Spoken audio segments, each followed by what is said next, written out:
ஒரு டப்பா குடிசைக்கு. அது வெறும் கடையில தம்பி, இந்த ஊரோட அடையாளம்.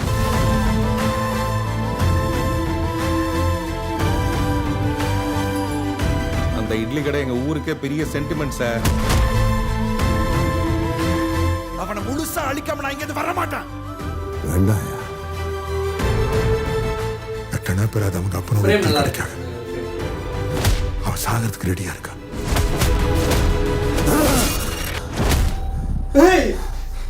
ஆத்தி, இட்லி சுடுறதுன்னு அவ்வளோ இஷ்டமா? நான் என்னவோ இட்லி சுட தான் பிறந்த மாதிரியே எனக்குள்ள ஒரு நினைப்பு.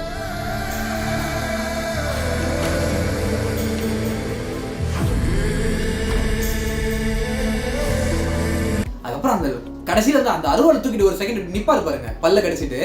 அந்த ஃப்ரேம் வந்து இதுக்கு முன்னாடி நம்ம இதை எங்கேயோ பார்த்துருக்க முடியாதுன்ற மாதிரி தெரிஞ்சது.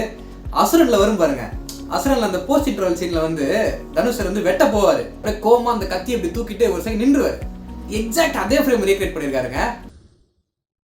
ஸோ இந்த படத்தோட கதையை பற்றி என்னோட ப்ரெடிக்ஷன் வந்து பார்த்தீங்கன்னாங்க, ராஜ்கிரண் சார் வந்து ஒரு ரொம்ப பாரம்பரியமான முறையில் ஒரு ஹோட்டல் வச்சுட்டு வராரு, ஒரு இட்லி கடை நடத்திட்டு வராரு. அதுக்கப்புறம் அவரோட பையன் வந்து